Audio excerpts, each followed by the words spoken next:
Don't you love it when things are both easier and more affordable? Like when the rain washes your car for you. Or like when you save up to 10% by bundling your renters and auto insurance with USAA. Bundle with USAA and start saving. Get a quote today.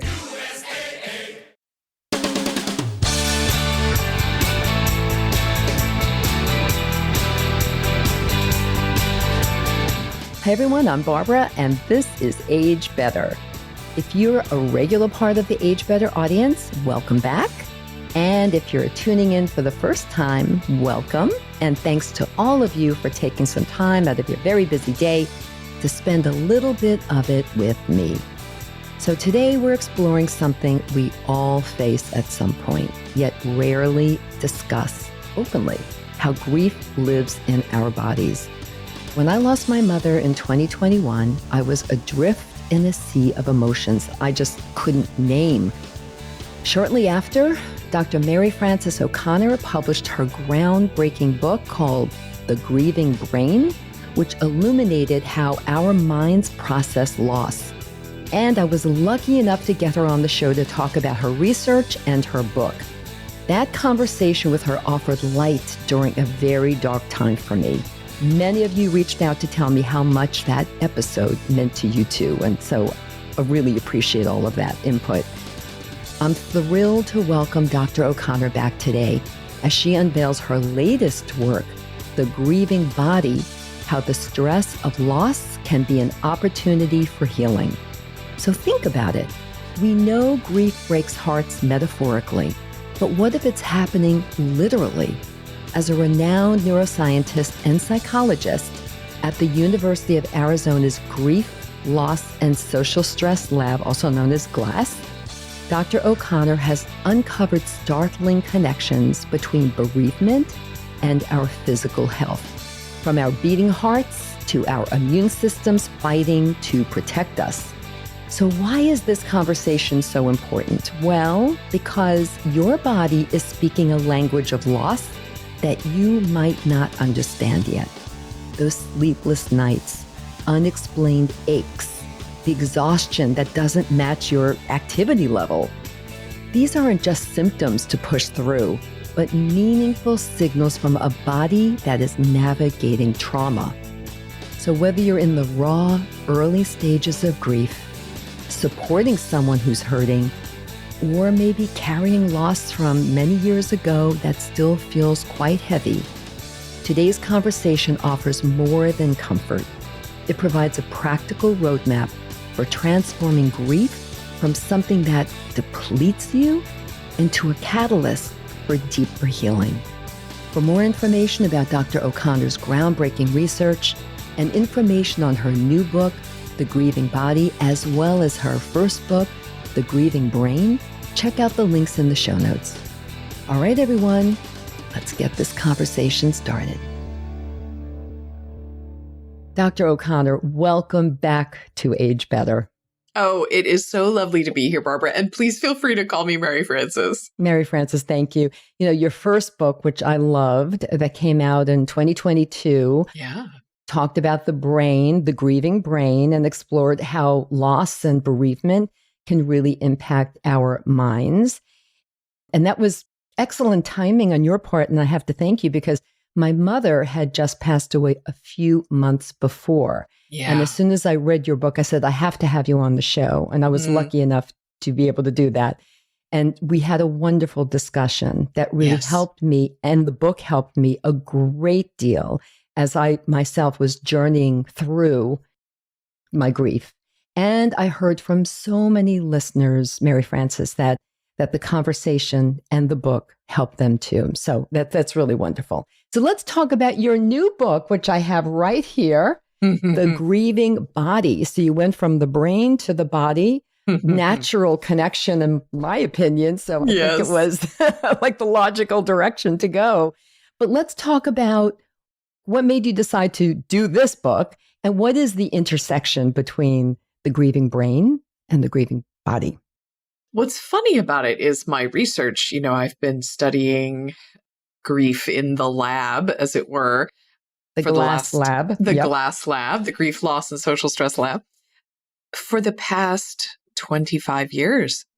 And What's funny is I've been looking at neuroimaging and blood draws and EKGs the whole time. So Right. in my own work, it didn't one come before the other, so to speak. But in writing The Grieving Brain, the first book, I thought everything that I've been working on would go in there. And then I got about 2/3 through and realized, oh, gosh, there's a lot more here. And so it's really only a second book because I needed more space, which is a good sign, I think, for grief research. Yes, definitely. Yes. But not because the brain and the body are in any way disconnected. They are integral to each other. They don't think of themselves as distinct, shall we say. Right. And we'll get into some of the specific areas of the body that are particularly affected in a few minutes. But I do recall during our conversation about the brain in 2022 that I did tell you that it was weird. I'm a very healthy person. I'm a runner. And yet, as I was going through my grief, I was not sleeping well for sure. But I also had aches and pains that I didn't have before. I didn't feel so well. Yeah. And it just was so, it just makes total sense to me. So let's talk about, you describe grief itself as a whole body stress response, similar to like kind of confronting or surviving a physical threat. And so could something as simple as like, some lifestyle changes like sleep, like trying to sleep better or have a healthier diet or probiotics or whatever it is, could that help counter this physical threat? What does your research say? Yeah. I do sort of in my own mind clarify that it is a threat in the sense that we aren't with the one that should be there. So not a threat in the sense of fear that something bad will happen to us. Now, that's probably a semantic thing that psychologists make a distinction about. But what we know is simply being apart from the person that we are bonded with. And definitely as human beings, as adult human beings, we know that they're not coming back. And so that is incredibly stressful for us. And as you say, it's stressful in the brain, meaning the brain understands that this is really a problem and is really unsure about how to move forward. And because the brain is in charge of what I like to call our body budget, it's in charge of how our energy gets deployed, of how our various hormones and immune responses happen in the body. Because of that, we do often experience changes in our physical state. Yeah. You listed a couple there, the difficulty falling asleep without our loved one, the not feeling well. These are common responses that people have. And so I think it's important to know that this kind of full body response is actually quite typical. So it's important to know that grief is just the natural response to loss, and part of that response happens in the body. Let's talk about one part of the body in particular. We've all heard of the broken heart syndrome, and people kind of use it, metaphorically, in all different ways. Yes. Is like, is it real? Well, it turns out it actually is real, as you know, and many other studies have backed that up. So stress, according to your research, can actually physically strain the heart. So what does this mean for people who have either a family history of heart disease or they themselves have some even low-level heart issues? Like, should we all be really focused on them in particular? Like, how does that work? It's serious. It's very serious. We see this all the time in sort of news stories, right? Where the example of when Carrie Fisher died, her mom, Debbie Reynolds, died the next day. Yep. And so we sort of hear these and think of it metaphorically. Right. But it is actually in the medical research in really large population level studies that, for example, one study shows that on the day that your loved one dies, you're 21 times more likely to have a heart attack that day than any other day of your life, which is just a sort of shocking, right? Mind-blowing. It's a mind-blowing statistic. And the risk drops off after that pretty quickly, but remains elevated for at least 3 years, we know, and possibly more. The thing is that we've actually known about this since sort of the late 1960s. Now, the studies have been done more carefully since then with larger data sets, more people and accounting for more things and so forth. So we continue to know this, but we actually don't know much beyond that initial information that there are people who die of a broken heart. And what I mean by that is we don't actually know who's at the greatest risk, for example. And so this is really an area of research that needs to be tackled, because if we know this to be true, it's a medical risk that we could consider buffering. It's a medical risk that we could consider education around. Right. So that, as you say, if a person is having pain in their heart, any of the symptoms of heart attack, rather than saying to themselves, oh, this is probably grief, they should also be saying to themselves, and also this might be a heart attack. I need to go to an emergency department and I need to ask them to take it very seriously, because we know that this is a real thing. Right. We don't actually know if having a personal or family history of heart disease increases our risk for this type of sudden death. Mm-hmm. But certainly in general, we know that to be true. If you have a personal or family history of something, then medical risk increases for us. And this is sort of like shoveling snow on a Monday morning is also a risk factor, right, for a heart attack. Yeah, right? We've seen those studies too, of course. Exactly. Of course. So there are a lot of things out there that can really strain the heart, as we know. That's but it. This in particular is of just great interest to me. And you mentioned one story about Carrie Fisher, but also, we hear stories about elderly couples who've been married and together for 50 years or more, and then one dies a few months later or a few weeks later. And it's just, it makes so much sense to me. Yeah. I mean, I think that we forget that when you are bonded with someone, when you've fallen in love with your spouse or your baby or whomever, that you really do form a bond that is physical as well as psychological, right? Yes. So that, if you think about going home right now to your partner and getting a hug, your heart rate will decelerate when you do that. Your blood pressure comes down a little bit. Yeah. And so he's an external pacemaker for me, and I am for him. Do you see what I mean? I'm going to tell my husband that when I talk to him later. Exactly. And so then it makes more sense that, gosh, how do you figure out how to be in the world without this external pacemaker? Yes. If you imagine a pacemaker being removed, that's a lot of strain. And so I don't want to overstate the risk. It is normal when we have a wave of grief for our heart rate to go up and our blood pressure to go up. That is a normal part of emotion as well. But it should then also recover, right? Yeah. It should both react and recover. That's a normal part of a wave of grief.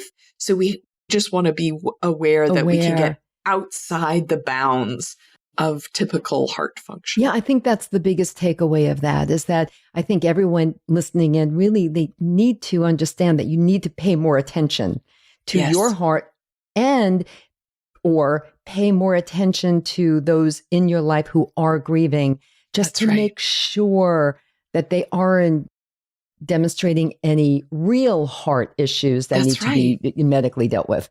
I mean, because this is real. This is real, is the point. Now let's go on to yet another part of our body, which is kind of connected to every other part of our body, as everything is connected to everything. But this is about our guts, our microbiome. Yeah. So fascinating. So you found that grief disrupts the gut microbiome, the health of our gut. And we know now how important the gut microbiome is. I've had quite a few experts on over the last few years talking about the gut microbiome and connected to so many things around the body. And this could actually worsen the emotional pain? Talk to us about that. So many people who are grieving find that their appetite is really skew-whiffy. That's the official medical term, skew-whiffy. And what they find is that they really struggle to eat. They don't have much appetite, or they find that they're eating a lot as a way of coping with feelings of loneliness and so forth. But in addition, it seems that gut motility can change in the same way as the other aspects of our body are trying to regulate in the face of this loss. Our gut is also trying to regulate in the absence of this person. And so, I mean, the gut microbiome changes both because we have all the stress hormones that are, flooding in our body, adrenaline and cortisol, but also we have, even at a basic level, if we lived with the person, our literal biome has changed in their absence. So fascinating. Yeah, right? And so just thinking about all the ways to try and support the grieving body during that time, being aware that there's good bacteria and that will help to replenish the gut, and also that if you are struggling with appetite, it can be important to think about eating smaller quantities because you don't have the appetite, but then consequently making sure that they're of high quality, right? So if you're snacking through the day as a way to get some calories, thinking about, are these calories that also have vitamins and minerals? Are they calories that have protein? Right. Because those are the calories that are going to support the grieving body most. Yeah. And I would think maybe popping some probiotics this would be a good time to start thinking about that as well. Although there were really mixed opinions about how well probiotics or prebiotics help. Yeah. So your work reveals that remembering, this is ironic and a paradox really, how happy memories of your loved one who has passed away can actually increase the emotional trauma and the physical pain. So how can they cherish their memories and still we get through this trauma? Yeah, I think of trauma as a very specific thing. So, it sort of depends a little bit which grieving person we're talking about. This is true. We all do grieve differently. This is true. Yeah, exactly. Right. So what we actually know from the research, sort of shockingly, is that as difficult as the death of a loved one is, the vast majority of us are actually quite resilient, and we do respond to this terrible loss. And we also go on and integrate that experience into our life. We come to understand the world in a different way because we deeply understand loss now. But we restore a meaningful life where we're doing activities that are meaningful. And one of the ways that we think about that is, how do we understand the story of what has happened, right? How do we understand the story of how important this person was in our life? And then in what ways they continue to be important in our life. Revisiting memories used to be almost exclusively a happy thing often, and now they tend to have more of a bittersweet quality because we're aware that they are transient.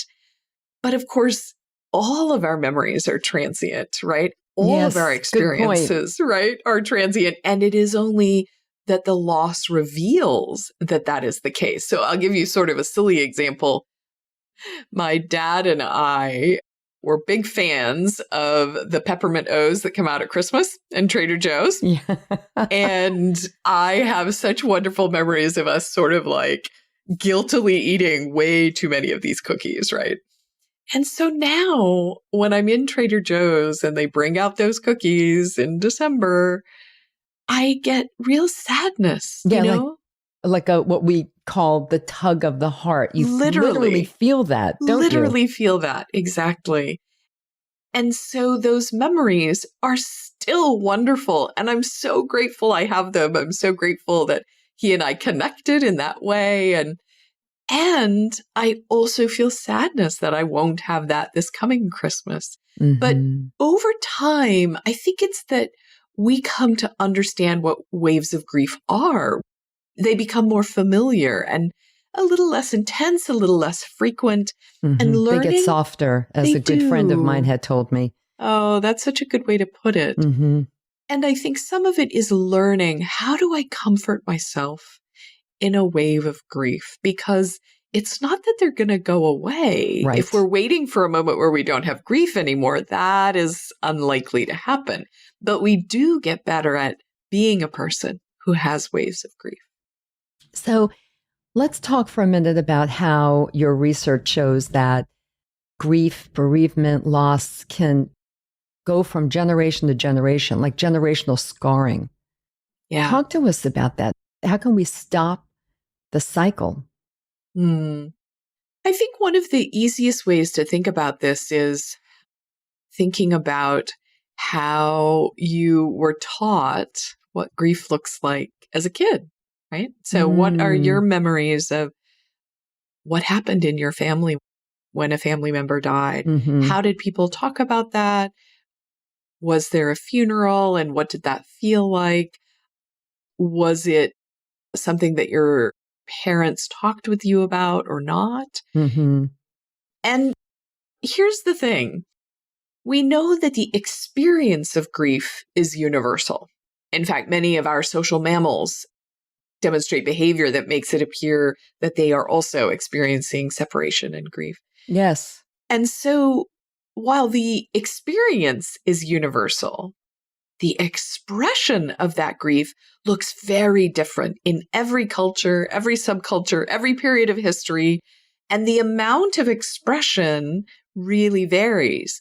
But here's the interesting thing. So from a very good cross-cultural study that was done in the People's Republic of China and in the US with psychologists, Chinese and American psychologists, what they discovered was it wasn't the amount of grief that people expressed that was good or bad. It wasn't what helped us to see how well they would adapt. But instead, it was whether the amount of grief they expressed was what was expected by their culture. Interesting. And so it was the cases where there were mismatched, too much or too little expression of grief, actually was more difficult in adjusting for the person. And so I think this is part of, for me, part of what I take from that data is we have to find people who get it the way we get it, right?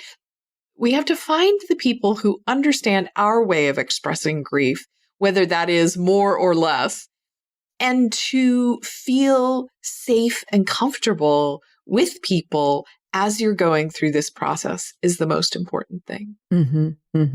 It doesn't have to be everyone. No. Do you know what I mean? Yes. No, I agree. And also it makes sense to me if you yourself are starting a family with a partner that you together decide how will you handle grief.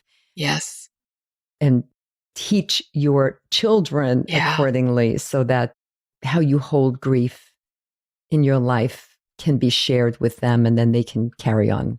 Yeah. There's a wonderful book by Megan Reardon Jarvis, Can Anyone Tell Me? But she previously wrote a memoir about her own grief experience. And one of the most touching things in this book, I've just recently finished it, it's called The End of the Hour, this memoir. And one of my favorite things in it is when her mother dies, she has 3 children. And there's this line in there where she will say to them, "Hey, buddy, any feelings I should know about?" And I just think that's such a great, open opportunity, Yeah. I just really appreciated that way wonderful. Of just, being very upfront about it. Any feelings I should know about? Thank you for sharing that.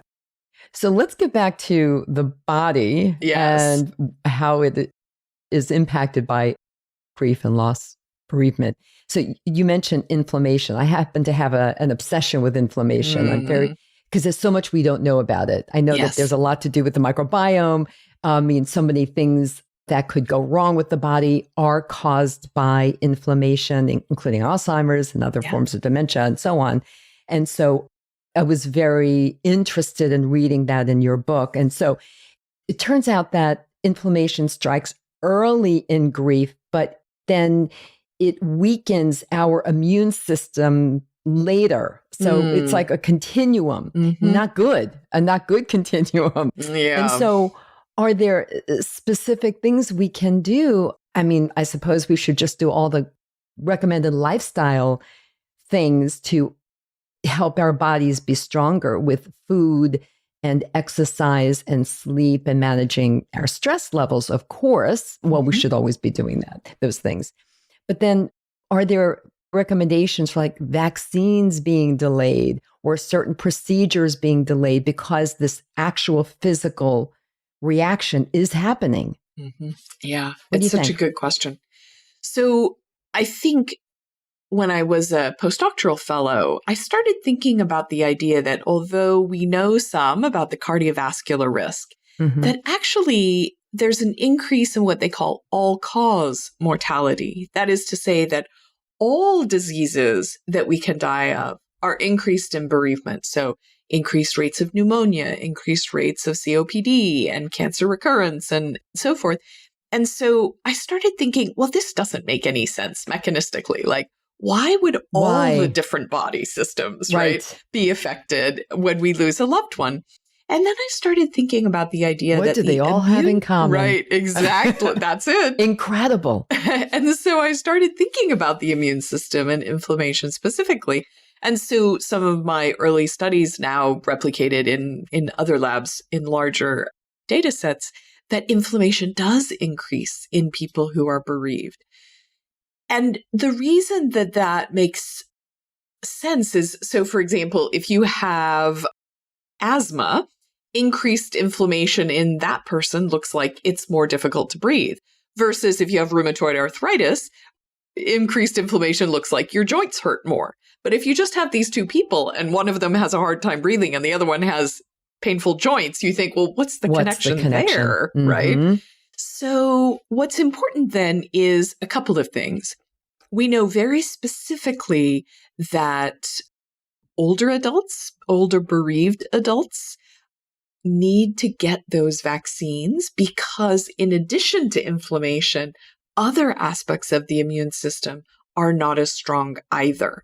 And so being able to fight off infection is harder for bereaved folks. And so those vaccines are even more important to help the system to do that, if that makes sense. Oh, it does. Yes. But I will also say that exactly that, all of those things that we know help support the body so that inflammation is supposed to happen. Inflammatory markers are the messages between immune cells. They are important for us to have. They say, hey, I have a cut on my left foot. Come send all the immune cells over here. That's the message of inflammation. You can see, it's red and hot on your little toe. And it is sending out these inflammatory messages. Hey, immune cells, come help me here.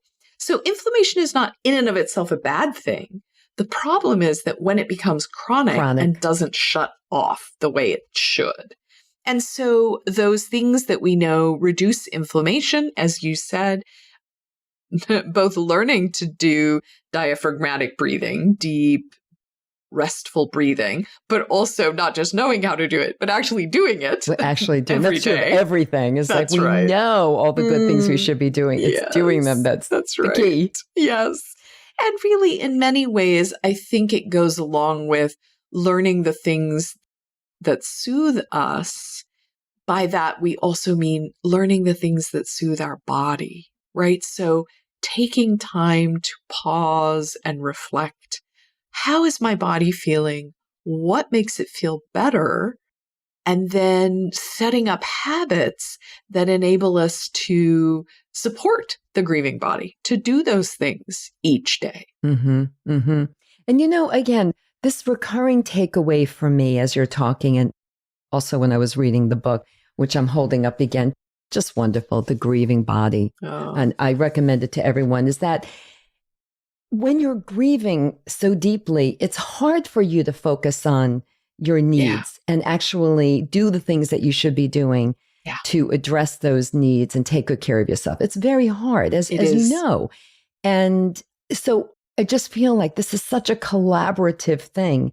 I just want to encourage everyone, if you have anyone in your life who is in that state, to really focus on them. Yes. Make sure that they're make sure you're getting them the food, which is why things like sitting Shiva, for example, I mean, it serves a lot of purposes in the Jewish tradition, of course, a lot, but also it brings that people bring food. Yes. So you don't have to make sure the person is eating or the people are eating. Yeah. So I just feel this is so – important, a big takeaway. Yeah, it really Don't forget about those people who are grieving. And even after that period of Shiva or whatever your period is called, when you're focusing on, don't stop.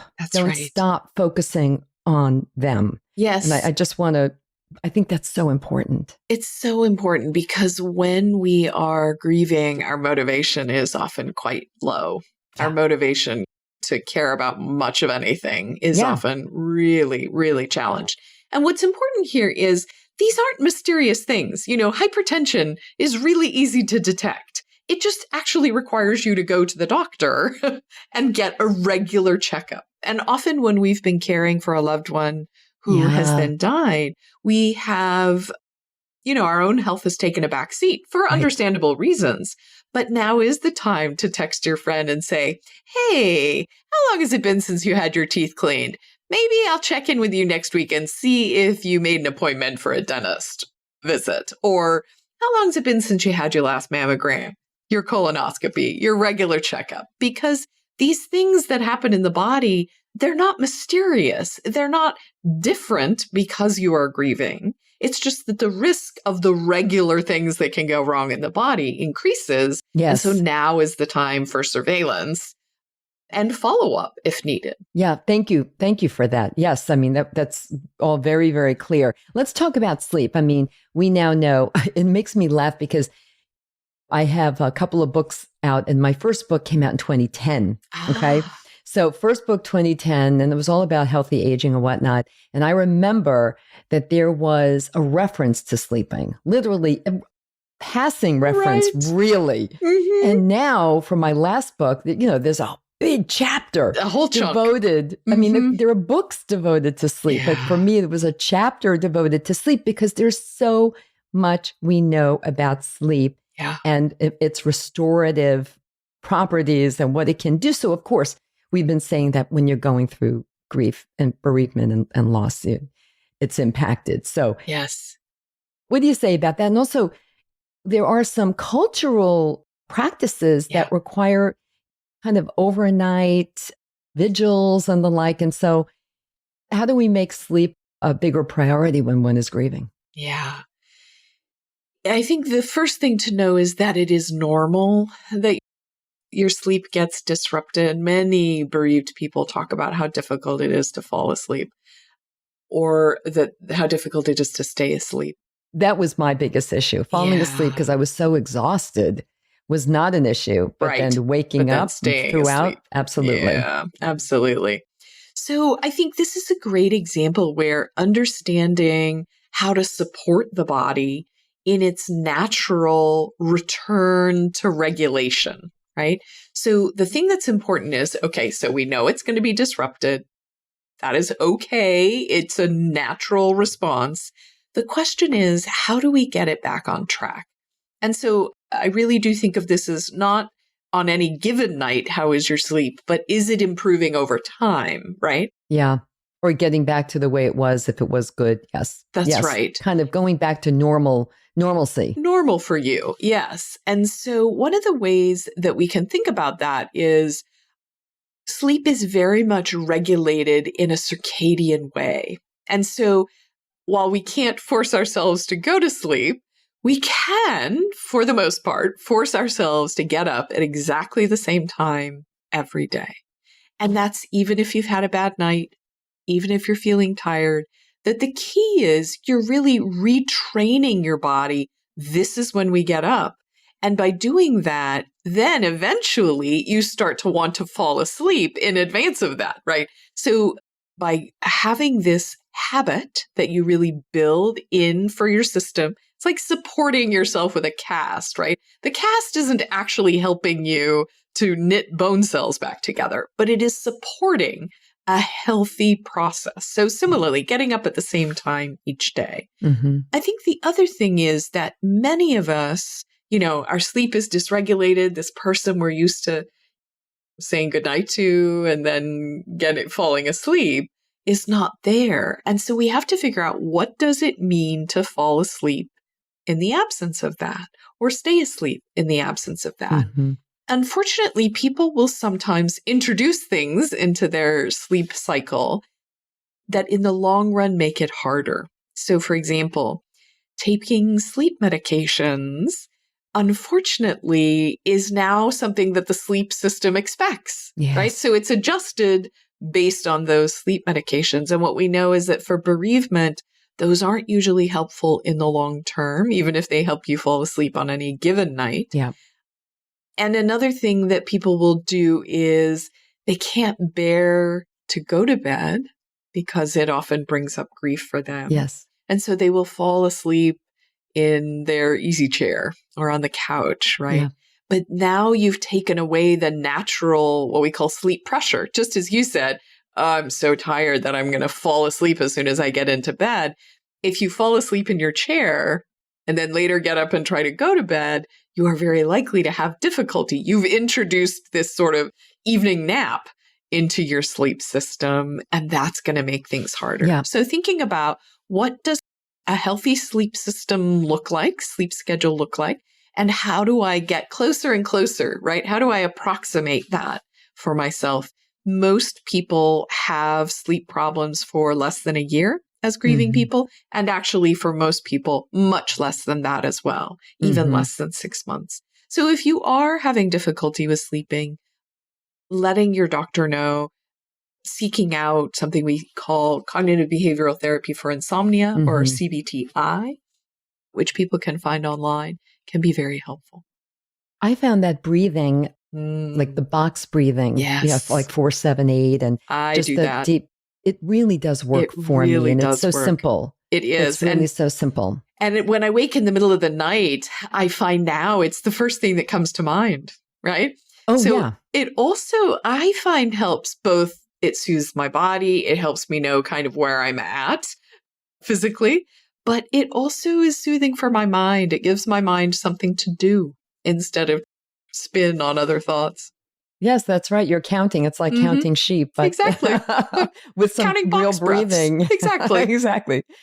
There's something else I wanted to just throw in here, and I'm curious if you agree with this or not, but I do follow Dr. Andrew Huberman. He has the Huberman Lab podcast. Yes. And he's a big proponent of going outside. You have to go outside, not through glass, and getting sunlight, natural sunlight, Yes. if you can. First thing, like within 30 minutes, but preferably right away. Like not long, 5-7 minutes. Yes. Not looking directly at the sun, but as close to it as you can. Yes. Like facing the sunlight. And he said it does really help, if done consistently, of course, to regulate your whole circadian system. It does. Do you agree? We take in these cues. Absolutely. We take in these cues, and one of the most important ones is light. And so we also, if, for example, we live in a place where it doesn't get light for very long, until much later in the morning, using full spectrum light bulbs as well, and making sure to turn all the light bulbs on when you get up. But sunlight is even better. It helps to reset. And this is the interesting thing about the sleep system. One reason to support your sleep, your circadian rhythms, is that it resets all your hormone systems. And so if we're able to support our cortisol and our endocrine hormones, that's going to also help our mood, right? So doing these things when you wake up, to have activity and food and light. Yes. And then as you're going to sleep, to not have light like a phone, having a period without a TV. By reducing the light, by reducing activity, we find we are able to reset those rhythms. And also one more little tip that I do personally that really does help. I wear An eye mask. An eye mask, absolutely, at night. Earplugs. Same. I do the same thing. And the air conditioning comes on and I make it very cold. Yeah. Yeah. And it does help. Yeah, Yep. absolutely. So let's talk for a minute about people who have survived childhood trauma. Do they experience trauma as adults, grief and bereavement differently? And do we have to focus on them even more? Or how does that work? I think in my mind, grief and trauma are two different things, although of course they can overlap. Mm-hmm. The response to trauma is really one of helplessness, that you had no control in a situation, and the sort of hallmark is being terrified that something will happen again. Grief is really about the loss of your special person. How am I going to go on without this person I'm yearning for? So yearning is the heart of grief, really, which is a little bit different.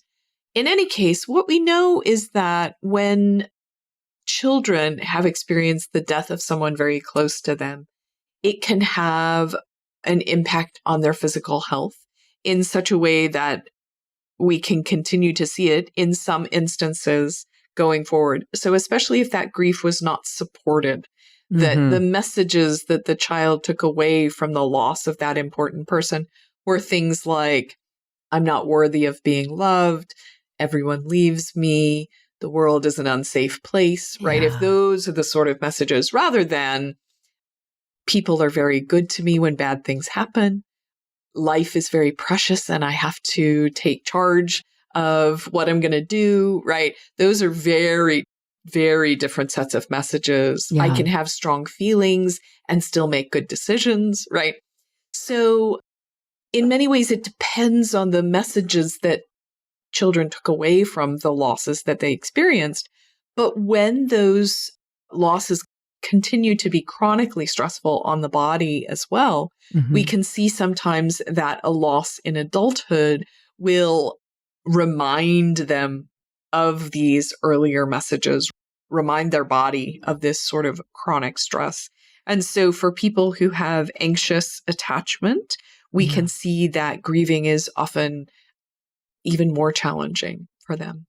Once again, I say my biggest takeaway is the whole collaborative aspect of this, because not only, as we were saying before, about focusing on that, on the person or the people who are grieving, in that way, making sure they're getting their checkups and food and sleep, but also children and others who are more vulnerable at that time.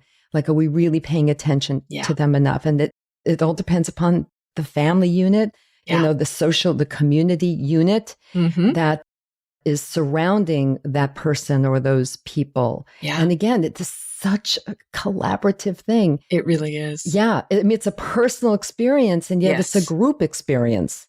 Exactly. That's right. And I think we have seen now there are a couple of intervention studies where the intervention is teaching parents how to support a child who's grieving. And there are some wonderful, wonderful bereavement support organizations specifically for children around the country. So the sort of the original or the most famous maybe one is called the Dougie Center. Dougie was a young boy who had great loss, but they are in many communities in Los Angeles. There's one called Our House. Here in Tucson, where I live, there's one called Tu Nidito, which means my little nest. And they really do exist all over. So if you have a child who is grieving, I do recommend online, you can find lots of good information from those centers, even if they are not in the area you live. Thank you so much for that. And in fact, I'll include some of those in the show notes, along with more information, of course, about you and your research, and of course, about your wonderful books, both of them. Let's talk for a minute, because I loved this part of you. Well, I love the whole book. I think that's pretty obvious, right? Both of the books, but you call them embodied metaphor techniques, using physical actions to help you process the loss. Can you talk us through some of those? I think for me, one of the most important things I learned after my mom died when I was 26. And it took me a long time to really understand that I wasn't paying much attention to my body. I mean, it's not a joke to say that I kind of thought my body was just there to move my brain around. And it turns out that's not totally true. And so I just didn't pause and take time to even notice how my body was feeling, much less. And you do talk about this in your book, but yes, please. Yeah. So as this was a very stressful experience for me, I really did come to realize that I had to stop and make time and sit quietly like you would with a child who is having difficulty expressing themselves and ask myself, how is my body today? And we can do this through lots of methods. Something that I learned from as a very young adult, because it was so readily available, was that yoga really taught me, gosh, I have a different body every single time I do yoga. And part of the point of yoga is to tune in and see what you can do today, right? To really do those exercises in such a way that fits with how your body is today. And that taught me a lot. But then I think much later in my early 40s, I came to understand that meditation could be very helpful, another different way to sit and tune in to what is happening, but specifically loving kindness meditation. So sending yourself, sending your body really kind, loving messages. And I don't just mean saying some words, although obviously saying some words is how we talk to ourselves, but also with the feeling of loving yourself, right? So in the book, I tell a story of seeing the show Ozarks. And in that show, there's this wonderful scene where a middle-aged man has as a renter an older man who is dying. And Jason Bateman, who's the middle-aged man, at one point shaves the older man who has a stubbly beard and can't do it for himself. And as I was watching just the tenderness and kindness and love with which he was doing that, I was still thinking about it the next morning when I was in the shower. And I looked down at my leg that I was about to shave. And I thought, you really could shave that way. You really could offer yourself that same kindness. And the feeling in your body when you are willing to offer yourself that kind of love and compassion, it is clear that it changes your physical state to do so. Yeah, that's so wonderful and so true. If only more of us would do that. I mean, it's all kind of goes back to self-love. It's just self-love. But that's like, what does that mean? People say, what does that really mean? It's exactly what you were just saying. Yeah. It's treating yourself with that gentleness and kindness and patience. That's it. Just in the silliness, right, of in the mundane aspect of shaving, right? You can still offer this very meaningful gift. Yes. Yeah. Thank you. Thank you for sharing that.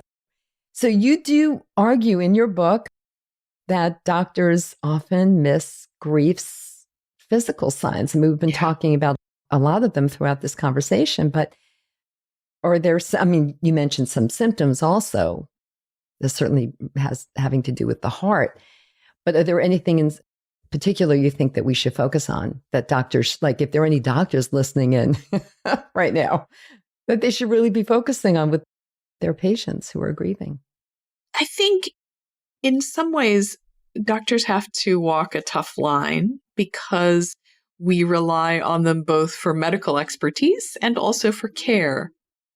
And that's a tall order for a 15-minute appointment. Absolutely. Right? Yes, sure. And so I think we are only at the beginning on the research side of knowing what are the right recommendations to make.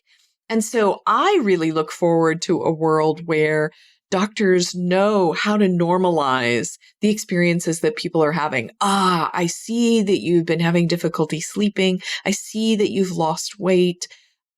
These are common, but I want you to know that if it doesn't improve in the next 3 months, I want to see you back in my office. Mm-hmm. Because while it's normal to have this time of dysregulation, it is also normal to find a way to restore Exactly. To healthy, kind of come out of health that again. stage. Exactly. Yes, for sure. And so simultaneously normalizing while also saying, I want follow-up to make sure you are moving through this experience, I think would be very helpful.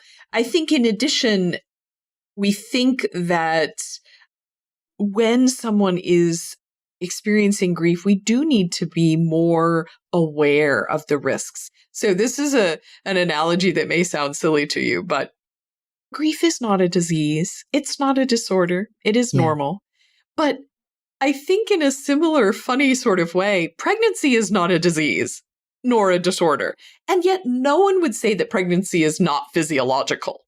Yes, exactly right. We can say that about menopause also. Absolutely. And we do. It's not a disease. It's not a disease. And yet, it is also a time where there are physical changes and it is a time of increased medical risk. So we know gestational diabetes is a problem for a very small number of pregnant people, right? We know that hypertension is a problem for a very small number of pregnant people. And so what we've done as a society is we've created a whole system of prenatal care where people can get education around what it should be like, and then surveillance if they're having different symptoms, and intervention and follow-up to make sure that they are restoring health. And so I think how marvelous if we could imagine that we might have bereavement care of a similar way, that when you go to your grief support group, right? Mary when you Frances, go to your grief support group, why do you not also get your blood pressure checked? Yes. Right? Yes. Of course. I mean, this is so interesting. I mean, menopause, I brought it up as an example too, but is having its moment and has been for a couple of years. Celebrities are talking about it. Organizations are being created. Products are being created for it. Books are coming out about it, and so on and so forth. And all good because it was swept under the rug. But now it is being viewed as something. And there are, of course, medical experts who are certified menopause specialists. That's right. Not enough, of course, definitely not enough of them. And so they're looked at, they're treated, they come in for visits and revisits to stay on top of this, especially if they're being put on hormone therapy and the like. This is a brilliant idea. I mean, do you see, is that happening? Are we heading in that direction? Or is this just a dream right now? This is a vision I'm having, right? No, I will say, say that there's definitely a growing field of grief research, which is, of course, in the evidence base where we need to sort of plant these initial plans. But definitely there are movements toward policy changes, even in a governmental way. And I will say Europe and the UK is definitely ahead of us in this. So they are developing bereavement care policies and to some degree, medical policies as well of what should be assessed, what should be intervened with, what should be educated about, right? Because with menopause, it's not that we're saying your body won't change, right? It's simply that we're saying, how can we do this in as healthy a way as possible? Yes, yes. Oh, it's a brilliant idea. And I vote for you as the leader of this new initiative that America will have. Yay, I am doing my darndest. Go. Thank you, Barbara. So we're going to start to wind down soon, but having studied grief's biology for so long, for a few decades, and faced your own health issues, as you do talk about in your book, is there one daily habit? I mean, you mentioned a few, yoga, meditation, but is there one daily habit that you've adopted to protect your own body from the stress of life and loss, which you've also had? Absolutely. I take a nap every single day. That's I take great. a 30-minute nap in the middle of the day. I keep it to 30 minutes so that it doesn't interrupt my circadian rhythm too much. I have gotten much better about this. over decades, I am almost always able to fall asleep and wake up. That doesn't work for everyone, but what's important is I do this in my lab. I do this when I'm at a conference. I do this when I'm on vacation. This is my check-in with myself, my capacity to restore. And it took me a long time to stop all the stories I had for myself about how it meant that I was lazy or I was weak. And now everyone around me has sort of adapted. My students know there's a half hour they can't bother me because I'm taking a nap. Is it the same time every day, like same time, more or less? It's within the same window, yes. So depending on what else is going on in my day, I have to move it around a little bit with meetings, but somewhere between 11 o'clock and 1 o'clock, there's about a half an hour in there where I have to take a nap. And it restores has changed. Absolutely. It has changed my capacity to work.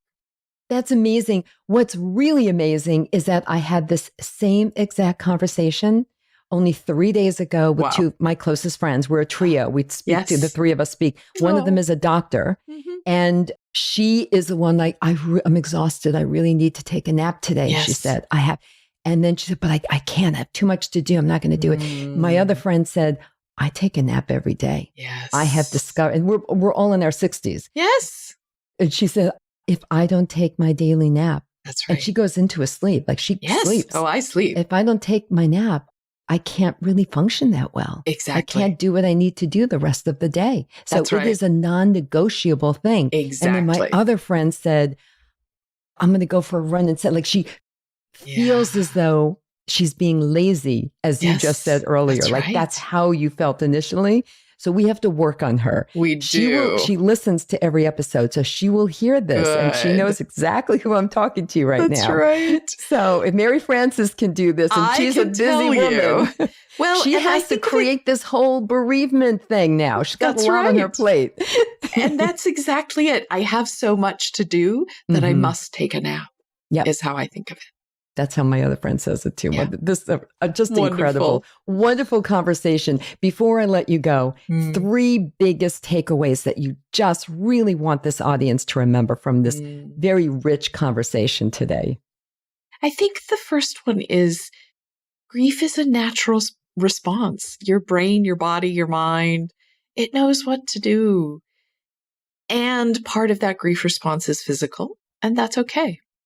I think the second thing is if your body is not showing signs of repair, if it's not showing signs, it's like the stock market. It can have the worst day of trading ever. And that's okay, because in the year, the stock market can still be on the upswing, right? So you can have a terrible, terrible grief day. And if you're not seeing change over time, it's probably worth talking with someone who gets grief. That could be a doctor, that could be a psychologist, that could be a pastor, or your favorite podcaster or author. But talking with someone about your experience would probably be thing number 2. And thing number 3 would be give yourself a little extra loving care, a little extra space and attention and time and compassion, because you are that wordless, motherless child whose body has lost the person they are bonded to. So be kind to that person. Thank you so much. I so appreciate you. I so appreciate that you spent the time, a great deal of time, researching and writing this wonderful book, The Grieving Body. And again, there will be links in the show notes, everyone, to learn more about the book and about Mary Frances O'Connor's work. Thank you again for joining me. I know that you'll be back. Thank you, Barbara. It was wonderful to talk. Thanks for tuning in, everyone. If you enjoyed this episode of Age Better Podcast, please do a few things. First, share it with all your friends and family. Then, subscribe to Age Better wherever you listen to podcasts, including YouTube, so you never miss a single episode.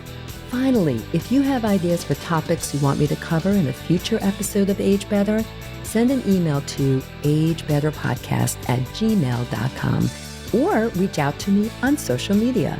Until next time, remember this. We can't control getting older, but we can control how we do it. Talk to you soon.